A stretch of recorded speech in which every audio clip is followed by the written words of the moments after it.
నమస్తే, నేను Vamshi. Welcome to the point. Kakinada తీరంలో తొలిసారిగా చమురు వెలికితీత వార్తలు ఇప్పుడు హల్చల్ చేస్తున్నాయి. భారతదేశపు చమురు అవసరాలను కాకినాడ తీరం తీర్చగలదా అనే సమస్య కూడా, ఒక ప్రశ్న కూడా ఉత్పన్నమవుతుంది.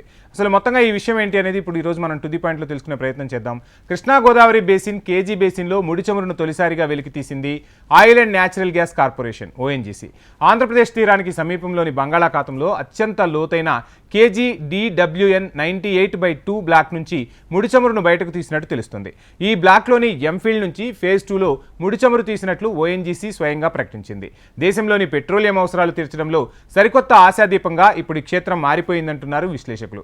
దీనివల్ల ఇతర దేశాల నుంచి ముడి చమురు కొనుగోళ్లు కొంతమేర తగ్గే అవకాశం ఉందని నిపుణులైతే అంచనా వేస్తున్నారు.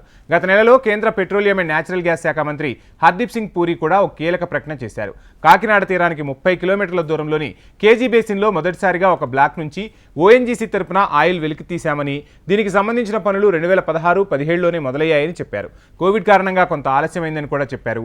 ఇప్పటికే ఓఎన్జీసీ ఫేజ్ 1 కింద మార్చి 2020 నాటికి ఇది కేజీ DWN 98/2 బ్లాక్లోని యూ క్షేత్రం నుంచి గ్యాస్ వెలికి తీస్తున్నారు. ప్రస్తుతం చేపట్టిన ముడి చమురు ఉత్పత్తితో ఓఎన్జీసీ ఉత్పత్తి సామర్థ్యం 11% పెరగనున్నట్లుగా కూడా చెప్తున్నారు. గ్యాస్ ఉత్పత్తి సామర్థ్యం 15% చేరుకుందట. ఈ ప్రాజెక్టు చేపట్టిన తర్వాత ఎన్నో సవాళ్లు ఎదురైనా అధిగమించి గ్యాస్ ఉత్పత్తి చేసినట్లు ఓఎన్జీసీ ప్రకటించింది.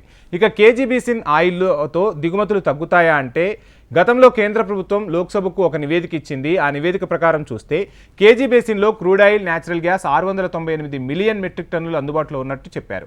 ప్రస్తుతానికి క్రూడ్ ఆయిల్ ఉత్పత్తి రోజుకు 19,190 బ్యారెల్స్ ఉండగా, న్యాచురల్ గ్యాస్ అయితే 9.8 million metric standard cubic metre పెరడ్గా ఉంది. దేశంలో ఇతర బేసిన్లతో పోల్చితే ఇక్కడ ఉత్పత్తి ఖర్చు కూడా తక్కువేనని కేంద్రం ప్రకటించింది.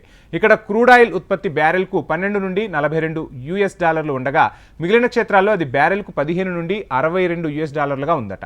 అందుకే ఓఎన్జీసీ, రిలయన్స్ వంటి కీలక కంపెనీలు కేజీ బేసిన్లో క్రూడ్ ఆయిల్ ఉత్పత్తికి అధిక ప్రాధాన్యం ఇస్తున్నాయి. ఇక మున్ముందు గరిష్టంగా 45,000 బ్యారెల్స్ ముడి చమురును రోజుకు ఉత్పత్తి చేయనుంది ఓఎన్జీసీ. ప్రస్తుతం రోజుకు 42,55,300 బ్యారెల్స్ ముడి చమురును భారత్ అయితే దిగుమతి చేసుకుంటుంది. అంటే నెలకొచ్చేసరికి $11 బిలియన్ ఖర్చు అవుతుంది. బ్యారెల్ విలువ పెరిగితే ఖర్చు మరింత పెరిగి దేశానికి అదనపు భారం అవుతుంది.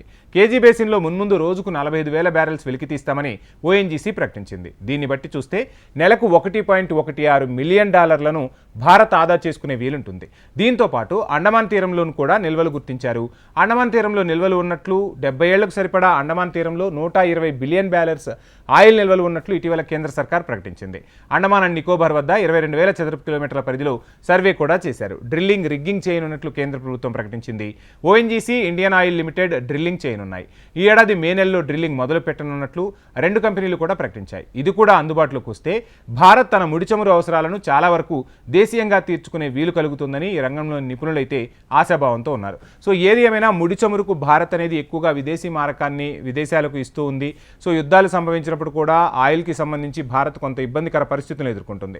సో దేశంలోనే ముడి చమురు వెలికితీత కార్యక్రమం జరగటం, సహజ వనరులను భారత్ వినియోగించుకోగలగటంతో రానున్న రోజుల్లో భారత్ ఆర్థిక పరంగా కూడా ముందుకు వెళ్లే అవకాశం ఉంటుంది. కొన్ని వేల డాలర్లు భారత్కు సేవ్ అవుతాయి. అంటే విదేశీ మారక ద్రవ్య నిల్వలు కూడా భారత్కు పెరుగుతూ ఉంటాయి. సో ఏది ఏమైనా ఇది ఒక మంచి పరిణామంగానే చూడాలి. ఇది ఇవాల్టి to the point. Please subscribe HM TV.